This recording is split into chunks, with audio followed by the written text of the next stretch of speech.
வணக்கம். Big topic with Karthik Mayakumar. சமீபத்தில் கேரளாவில் கார் விபத்தில் 2 அழகிகள் இறந்துருந்தாங்களே. ஆக்சுவலாக அது விபத்தா அப்படின்றதே இப்போ மிகப்பெரிய கேள்விக்குறியாக எழுந்து நிற்குது. அதுவும் அந்த வழக்கில் ட்விஸ்ட்டு மேலே ட்விஸ்ட்டுங்க நிறைய அரங்கேறிட்டே இருக்குது. ஒரு ஹோட்டல் உரிமையாளர் வரைக்கும் அரெஸ்ட் பண்ணப்பட்டிருக்காரு. இப்போ இது எல்லாத்த பற்றி தான் அந்த ஷோவில் முழுக்க பேச போகிற நிகழ்ச்சிகளை போகலாம்.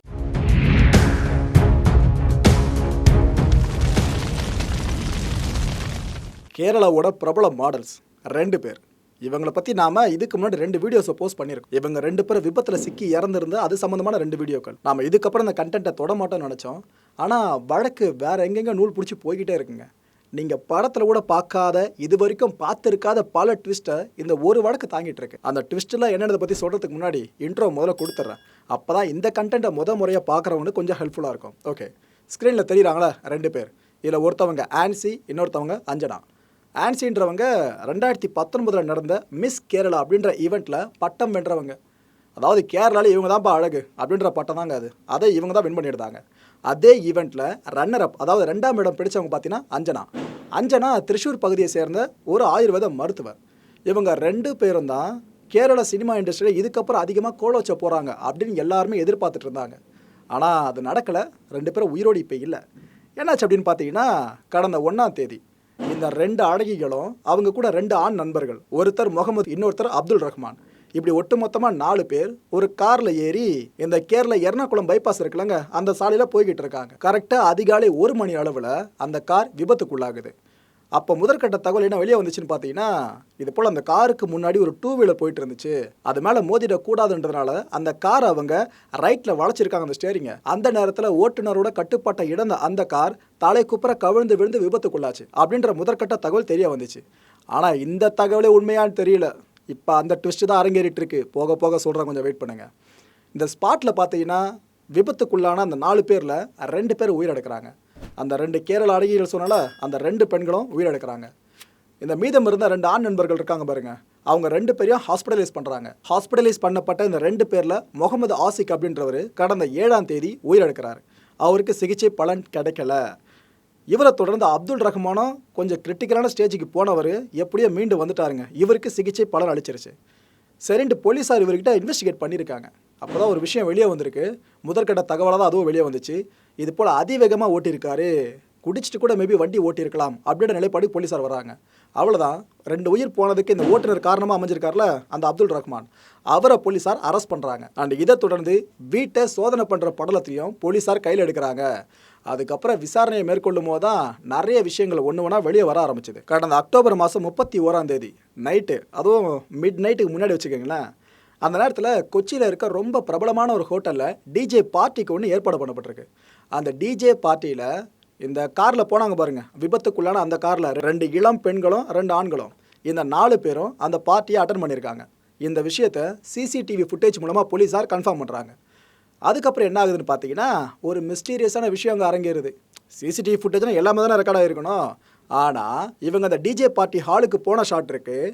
அவங்க அங்கே யார் யார் கூடலாம் இருந்தாங்க, அந்த ஹால் ஷாட்னு சொல்லுவாங்களா, பார்ட்டி நடந்த ஹால் ஷாட், இந்த பார்ட்டி நடந்த ஹால் ஷாட்ஸ் காட்சி எதுவுமே சிசிடிவி ஃபுட்டேஜில் ரெக்கார்டே ஆகலை அப்படின்னு முதல்ல சொல்லியிருக்காங்க. அதுக்கப்புறம் தான் போலீஸார் கண்டுபிடிச்சிருக்காங்க, ரெக்கார்டாக இருக்குது, அது எல்லாம் அழிச்சிருக்காங்க. உள்ளே போகிற வரைக்கும் இருக்குது. ஆனால் உள்ளே என்ன நடந்துச்சு, இந்த காட்சி எல்லாத்தையும் அவங்க முற்றுமுழுதாக அழிச்சிருக்காங்க. இதை கேட்குறப்ப மக்கள் உங்களுக்கே சந்தேகம் வருதுல்ல, இது ஏதோ சாதாரணமாக விபத்தாக நடந்த 2 மரணங்கள் கிடையாது, மேபி திட்டமிட்டு நடந்ததாக கூட இருக்கலாம்னு சொல்லிட்டு இதே சந்தேகம் தான் போலீஸார் மனசையும் ஆட்கொண்டுச்சு. இவ்வளோதான் மக்களே, இது வரைக்கும் நடந்தது. ஓகேவா இந்த வழக்கில். இதுக்கு பிறகு நம்ம பார்க்க போகிறது எல்லாமே அப்டேட்ஸ், என்னென்னலாம் இதில் அட்வான்ஸாக நடந்திருக்குன்னு சொல்லிட்டு. இப்போ கண்டென்ட்டில் ஃபுல்லாக ட்ராவல் பண்ணுங்க அப்படியே தொடர்ந்து. கடந்த 13ஆம் தேதி போலீஸாருக்கு ஒரு சிசிடிவி ஃபுட்டேஜ் கிடைக்குதுங்க. இந்த ஃபுட்டேஜ் பார்த்தீங்கன்னா, அந்த கார் விபத்துக்குள்ளாச்சுல அந்த எர்ணாகுளம் பைபாஸ், அதில் இருந்து கொஞ்சம் நீட்சி அடைஞ்சு முன்னோக்கி போனீங்கன்னா அங்கே சிசிடிவிலாம் பொருத்தி இருப்பாங்களா, அதுலேருந்து காட்சிகள் அவங்க எடுத்திருக்காங்க. அந்த காட்சிகள் தான் இது. இதை செக் பண்ணி பார்த்தப்ப இந்த ஆன்சி போனாங்களே அந்த விபத்துக்குள்ளான கார், அந்த காருக்கு பின்னாடியும் ஒரு கார் வந்திருக்கு. அதுவும் அதிவேகமாக பயணப்பட்டிருக்கு. 2 காரும் முன்னாடி போகிற காரை பின்னாடி வர அந்த கார் சேஸ் பண்ணுற மாதிரி இருந்திருக்கான். அதுவும் கொந்தனூர் பகுதி இருக்குல்ல, அங்கே இருந்து அந்த கார் அந்த முன்னாடி போன ஆன்சியோட காரை சேஸ் பண்ணி வந்திருக்கு. ஒரு கட்டத்தில் ஆன்சியோட கார் விபத்துக்குள்ளாயிடுச்சு. விபத்துக்குள்ளாகி கார் தலை குப்புற கவிழ்ந்து விழுந்துருச்சு. பார்த்தீங்களா, அந்த ஸ்பாட்டுக்கு கிட்ட வந்து அந்த பின்னாடி வந்த காரில் இருந்தவர் இறங்கி நடந்து வந்திருக்காரு. அந்த காரை விட்டு இறங்கி நடந்து வந்து விபத்துக்குள்ளானவங்களை பார்த்துட்டு அதுக்கப்புறம் திரும்ப காரில் ஏறி புறப்பட்டிருக்காரு. இந்த எல்லா விஷயங்களும் அந்த சிசிடிவி ஃபுட்டேஜில் தெளிவாக இருக்குது. இந்த விஷயத்தை போலீஸார் கண்டுபிடிச்சது கடந்த 13ஆம் தேதி. இந்த ஒரு இன்ஃபர்மேஷன் அப்படியே மைண்டில் ஒரு பக்கம் வைங்க. இப்போ இன்னொரு அடுத்த இன்ஃபர்மேஷன் போகலாம். எஸ்பி பிஜு ஜார்ஜ் அப்படின்றவரோட தலைமையில் இந்த கிரைம் பிரான்ச்சில் ஒரு ஸ்பெஷல் டீம் ஒன்று ஃபார்ம் பண்ணப்படுதுங்க. இந்த டீம் தான் இந்த கேஸில் அடுத்த கட்ட விசாரணையை முன்னெடுத்துட்டு போயிட்டு இருக்காங்க. இவங்க ஒரு விஷயத்தை முதல்ல உறுதிப்படுத்திக்கிட்டாங்க. சிசிடிவி காட்சிகள் உண்மையிலேயே அழிக்கப்பட்டிருக்கா இல்லையான்னு சொல்லிட்டு. அதுக்கு என்ன பண்ணாங்கன்னா, இந்த சிசிடிவி காட்சி பதிவுகள் எல்லாமே ஸ்டோர் ஆகும் பார்த்தீங்களா, ஹார்ட் டிஸ்க்கு. அந்த ஹோட்டல் கிட்ட இருந்து அந்த ஹார்ட் டிஸ்க்கை வாங்கியிருக்காங்க. அதை செக் பண்ணி பார்த்தா பயபிள்ளைங்க அதை அழிச்சிருக்காங்க. உள்ளே இருந்த சில டேட்டாஸை அழிச்சிருக்காங்க. இது கிளாரிட்டியாக தெரிஞ்சிருச்சு.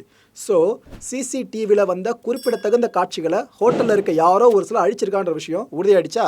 இந்த எஸ்பி பிஜு ஜார்ஜ் தலைமையிலான இந்த குழு இந்த விஷயத்தை உறுதி பண்ணதுக்கு அப்புறம் தான் அடுத்த கட்ட விசாரணை தீவிரமாக்கினாங்க. ஆனால் கேரளா போலீஸை சும்மா சொல்லக்கூடாதுங்க. அடுத்த நாளே கிட்ட கேஸை முடிக்கிற அளவுக்கு தகவல்களை கலெக்ட் பண்ணிட்டாங்க. அதாவது கடந்த 14ஆம் தேதி போலீஸார் அஃபிஷியலாக ஒரு சில விஷயங்களை சொன்னாங்க பொதுமக்களுக்கு. அப்போ என்ன அவங்க தெரிவிச்சிருந்தாங்கன்னா, ஆமாங்க, அந்த ஹோட்டலுக்கு நள்ளிரவில் இந்த 4 பேரும் போயிருக்காங்க. அங்கே டிஜே பார்ட்டி நடந்திருக்கு. அந்த ஹால் சம்மந்தமான சிசிடிவி ஃபுட்டேஜஸ் மட்டும் டெலீட் பண்ணப்பட்டிருக்கு. இதெல்லாம் உண்மைதான். அண்ட் கூடுதல் கண்டுபிடிப்பாக என்ன தெரியுமா சொன்னாங்க அவங்க, அந்த ஹோட்டலோட ஓனர் சொல்லியிருக்காரு இதை டெலீட் பண்ணுங்க அப்படின்னு சொல்லிட்டு. அவர் சொன்னதை கேட்டு அந்த ஹோட்டலில் ஒர்க் பண்ணிட்டு இருந்த ஊழியர்கள் தான் அந்த சிசிடிவி ஃபுட்டேஜை டெலீட் பண்ணியிருக்காங்கன்னு போலீஸார் கண்டுபிடிச்சி சொன்னாங்க. கடந்த 16ஆம் தேதி முக்கியமான ட்விஸ்ட் ஒன்று இந்த வழக்கில் அரங்கேறுது. அதாவது இந்த கொச்சியில் இருக்க பிரபலமான ஹோட்டல் சொன்ன பார்த்தீங்களா, அந்த டிஜே பார்ட்டி நடந்த ஹோட்டல், அதோட உரிமையாளர் ராய் ஜோசப் அப்படின்றவர்கிட்ட போலீஸார் இன்வெஸ்டிகேஷன் ஆரம்பிக்கிறாங்க. ஒரு 11 மணி நேரம் வரைக்குங்க அந்த இன்வெஸ்டிகேஷன் போச்சு. இந்த டிவிஆர்னு சொல்லுவோம் பார்த்தீங்களா, டிஜிட்டல் வீடியோ ரெக்கார்டர்ஸ், இது ஒட்டு மொத்தமாக 2 இருந்திருக்கு அந்த ஹோட்டல் தரப்பில். ஆனால் அதில் ஒரு டிவிஆரை மட்டும்தான் ராய் அவர்கள் போலீஸ்கிட்ட ஒப்படைச்சிருக்காரு. இன்னொருத்தை பற்றியும் தொடர்ந்து விசாரணை போய்கிட்டு தான் இருக்குது. இவர் ஒப்படைச்சிருந்த அந்த குறிப்பிட்ட ரெக்கார்டரில் சிசிடிவியில் என்னென்ன காட்சிகளை பதிவாகியிருக்குமோ ஒட்டுமொத்த இமேஜஸும் அடங்கியிருக்கு. புரியுதா? இந்த வழக்குக்கு இந்த ஒரு ஆதார் எவ்வளோ முக்கியமான சொல்லிட்டு இன்னொன்று சார்ந்தும் ஏதாவது நம்பக்கூடிய தகவல் வந்துச்சுன்னா கிட்டத்தட்ட வழக்கே முடிஞ்சிடுங்க. யார் என்ன உள்ளே இருந்திருக்கு அவங்க ட்ரேஸ் பண்ணி போனால் முடிச்சிடலாம். ஆனால் அது கிடைக்க மாட்டேதான் பெரிய டவுட்டாக இருக்குது. அதை விடுங்க. கடந்த 17ஆம் தேதி என்ன ஆகுதுன்னு பார்த்தீங்கன்னா, ராய் ஜோசஃபை போலீஸார் அரெஸ்ட் பண்ணுறாங்க. விபத்து எங்கேயோ நடந்திருக்கு. ஆனால் எங்கெங்கே அப்படியே நூல் பிடிச்சி வந்து போலீஸார் ஒரு ஹோட்டல் உரிமையாளரை கைது பண்ணுறாங்க. இவர் மட்டும் கிடையாது, இந்த 4 பேரும் அந்த காரில் போயிருந்தாங்களா, விபத்துக்குள்ளான காரில், அந்த 4 பேரும் எந்த டிஜே பார்ட்டி அட்டன் பண்ணியிருந்தாங்களோ அந்த டிஜே பார்ட்டியில் ஹோட்டல் சார்பிலேருந்து ஊழியர்கள் இருந்திருப்பாங்க பார்த்தீங்களா, நிறைய பேருக்கு சர்வீஸ் பண்ணுறதுக்காக. இப்படி ஒட்டு மொத்தமாக ஒரு 5 பேரை, ஹோட்டல் ஊழியர்கள் 5 பேரையும் போலீஸார் சேர்த்து அரெஸ்ட் பண்ணுறாங்க. ஸோ ஒட்டு மொத்தமாக கைது செய்யப்பட்டவங்க எண்ணிக்கை பார்த்தீங்கன்னா 6 வந்து நின்றுருக்கு. இப்போ இவ்வளோ தூரம் ட்ரேஸ் பண்ண போலீஸ் இன்னொரு விஷயத்தை கண்டுபிடிச்சாங்க. ஆனால் அது ஒரு சிக்கலும் ஏற்பட்டுச்சுங்க. அதை பற்றி இப்போ பார்க்கலாம். இந்த டிஜே பார்ட்டியில் யார் யாரெல்லாம் பார்ட்டிசிபேட் பண்ணியிருந்தா இவங்களை பற்றி லிஸ்ட் எடுத்தால் அந்த குறிப்பிட்ட ஹாலுக்குள்ளே என்ன நடந்துச்சு, இந்த 4 பேர் போயிருந்தாங்களா இவங்களை சார்ந்து ஏதோ தகராறு பெருசாக ஏற்பட்டுச்சா, இதனால் அவங்க கோபமாக கிளம்பி வெளியே போனாங்களா, இதுக்கப்புறம் தகராறு செஞ்ச நபர்களை கார் எடுத்துகிட்டு பின்னாடியே வேகமாக சேஸ் பண்ணி வந்து இதனால் பயந்து போய் காரை ஓட்ட போய் அது விபத்தில் மாட்டிச்சா, அப்போனா இது கிட்டத்தட்ட கொலை கேஸ் மாதிரி பார்க்கப்படுமே.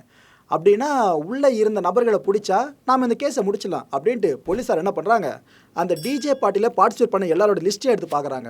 இந்த பதிவு பண்ணிட்டு போயிருப்பாங்களா யார் யாரும் உள்ள அட்டன் பண்ணாங்கன்னு சொல்லிட்டு. அந்த லிஸ்ட்டில் பார்த்தா முக்காவாசி பேர் பதிவே பண்ணல. கொஞ்சம் பேர் மட்டும் தான் பதிவு பண்ணிட்டு உள்ளே போயிருக்காங்க. பல பேர் ரெஜிஸ்டரில் அவங்க பேரே கிடையாது, அப்படியே அட்டன் பண்ணிட்டு கிளம்பிட்டு இருக்காங்க. இது போலீஸாருக்கு பெரிய தலைவலி ஏற்படுத்திடுச்சு. ஏன்னா அவங்க சம்மன் அனுப்பிச்சிருக்காங்க விசாரணைக்கு ஆஜராகணும்னு சொல்லிட்டு. பதிவு பண்ணவங்களுக்கு மட்டும் சம்மன் போயிருக்கு. ஏன்னா அவங்க பதிவு பண்ணியிருந்தா தானே அவங்களோட ஒட்டுமொத்த டேட்டாவும் கிடைக்கும், அவங்க அட்ரஸ் முதல்னு எல்லாம் தெரிஞ்சு அதுக்கப்புறம் சம்மன் அனுப்ப முடியும். யாருனே தெரியாதப்ப போலீஸாரால் என்ன பண்ண முடியும்? இதுதான் இப்போ பெரிய சிக்கலாக நின்றுகிட்டு இருக்கு. இந்த வழக்கில் நீங்கள் இது வரைக்கும் பார்த்ததெல்லாம் ட்விஸ்ட்டு கிடையாது. இப்போ பார்க்க போகிறதான் பெரிய ட்விஸ்ட்டு. என்னாச்சு அப்படின்னு பார்த்தீங்கன்னா, இந்த விபத்துக்குள்ளான காரை இன்னொரு பின்னாடி வந்த கார்லேருந்து ஒரு நபர் இறங்கி வந்து பார்த்துட்டு போனார்னு சொன்ன பார்த்தீங்களா, அந்த நபர் பேர் சைஜுங்க. அதுவும் வெளியே வந்துருச்சு.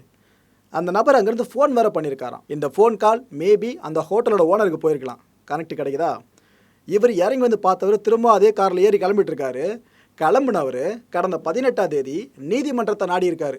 இது போல் எனக்கு முன்ஜாமீன் வேணும்னு சொல்லிட்டு. புரியுதா? நாம் கைதுக்குள்ளாயிடுவோமோ அப்படின்ற பயத்தில் அந்த மனுஷன் கோர்ட் வரைக்கும் போயிருக்காரு. மடியில் கனம் இல்லை அப்படின்னா வழியில் எதுக்காக பயம் இருக்கணும்? புரியல. ஒரு பக்கம் விபத்துக்குள்ளான அந்த காரை ஒரு நபர் இறங்கி அங்கேருந்து பார்த்துருக்காரு, அங்கேருந்து ஃபோன் கான்வர்சேஷன் நடந்திருக்கு. அதை தொடர்ந்து தான் அந்த ஹோட்டலில் சிசிடிவி ஃபுட்டேஜ்லாம் டெலிட் பண்ணப்பட்டிருக்கு. குறிப்பிட்ட இடம் சார்ந்த ஃபுட்டேஜ் மட்டும் டெலிட் பண்ணப்பட்டிருக்கு. இது ரெண்டுத்தையும் கனெக்ட் பண்ணி பார்த்தீங்கன்னா நமக்கு ஒரு சந்தேகம் வருது பாருங்கள். ஒன்று, அந்த ஹோட்டலை காப்பாற்றுறதுக்கு இவங்க இப்படி பண்ணியிருக்கலாம். இல்லைனா அந்த ஹோட்டலுக்குள்ளே அந்த குறிப்பிட்ட நேரத்தில் ஆன்சி கூடலாம் பெரிய புள்ளிகள் யாராவது இருந்திருக்கலாம், அவங்களால கூட பெரிய தகராறு உள்ள ஏற்பட்டிருக்கலாம். இதை மறைக்கிறதுக்கும் டெலிட் பண்ணியிருக்கலாம். எங்கெங்கே போது பாருங்கள் இந்த ரூட்டு. 3 பேர் இந்த விபத்தில் இறந்துருக்காங்களே, இது நமக்கு ஒரு செய்தி மட்டும்தான். ஆனால் அந்த குடும்பத்தோட வழியை யோசிச்சு பாருங்கள், அவங்களுக்கு எவ்வளோ பெரிய பெயினாக அது உள்ளே இருந்திருக்கும்னு சொல்லிட்டு. அதுவும் ஆன்சி குடும்பம்லாம் ரொம்ப பாவங்க. அவங்களோட பேரண்ட்ஸ்க்கு இவங்க ஒரே ஒரு பொண்ணு, வேறு குழந்தையே என் குடும்பத்தில் கிடையாது. அவங்கள இழந்துட்டு அந்த குடும்பம் இப்போ மீள முடியாத சோகத்தில் இருந்துக்கிட்டு இருக்கு. ஆனால் இவங்களோட மகள் சார்ந்து ஒவ்வொரு நியூஸாக தினமும் வெளியே வந்துக்கிட்டு இருக்குல்ல, இதை மனசில் பெருசாக தாங்க முடியாமல் ஆன்சியோட அப்பா கபீர் அவர்களே இப்போ பொது வெளியில் பேசியிருக்காரு. என்ன தெரியுமா சொல்லியிருக்காரு? என் பொண்ணை பற்றி எனக்கு ரொம்ப நல்லா தெரியும், அவள் ரொம்ப ரொம்ப தைரியமான பொண்ணு. ஆனால் அப்பேற்பட்ட ஒரு நல்ல பொண்ணை நாங்கள் இழந்து தவிச்சுக்கிட்டு இருக்கோம். நான் அடித்து சொல்கிறேன், சத்தியமாக சொல்கிறேன், என் பொண்ணுக்கு தவறான சாவகாசம் கண்டிப்பாக இருந்திருக்காது. ஒரு நபரை தப்பானவன் அப்படின்றத இவன் கண்டிப்பாக பார்த்தாலே கண்டுபிடிச்சிருவா. அப்பேற்பட்ட நபர்கள் கூட இவன் நெருங்கவே மாட்டா.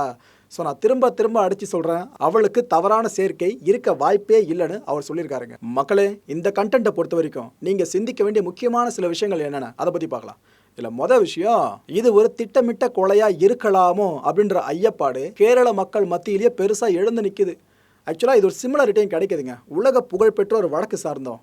இந்த யூகே ராயல் ஃபேமிலியோட மிகப்பெரிய பில்லராகவும் மக்களின் மகாராணியாக இருந்தவங்களுமான டயானா இளவரசி, இவங்களை யாரும் மறந்துருக்க மாட்டோம்.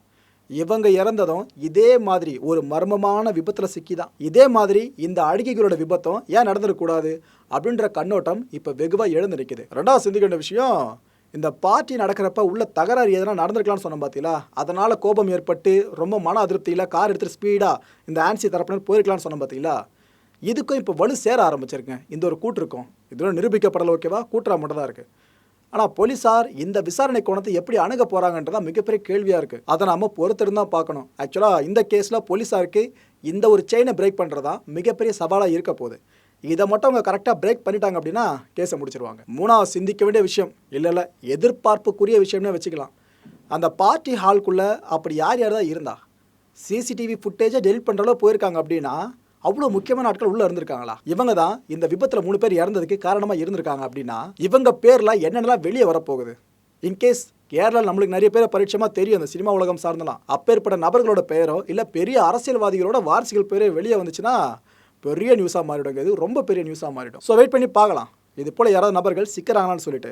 எங்கேயோ ஆரம்பிச்சதுங்க, ஒரு விபத்துன்னு சொல்லிட்டு தான் நம்ம மொதல் வீடியோ போட்டிருந்தோம். இது போல் விபத்தில் 2 கேரளா அழகிகள் இறந்துட்டாங்கன்னு சொல்லிட்டு. ஆனால் ஒவ்வொரு நாள் பேஸில் இவ்வளோ ட்விஸ்ட் இந்த வழக்கில் வரும்னு சத்தியமாக நான் நினச்சே பார்க்கல. இப்போ 3வது வீடியோ தொடர்ந்து இன்னும் எத்தனை அப்டேட் வரப்போகுதுன்னு தெரியல. எத்தனை அப்டேட் வந்தாலும் உங்களுக்காக தொடர்ந்து வழங்க காத்திருக்கேன். அடுத்த ஷோ மீட் பண்ணலாம். நன்றி, வணக்கம்.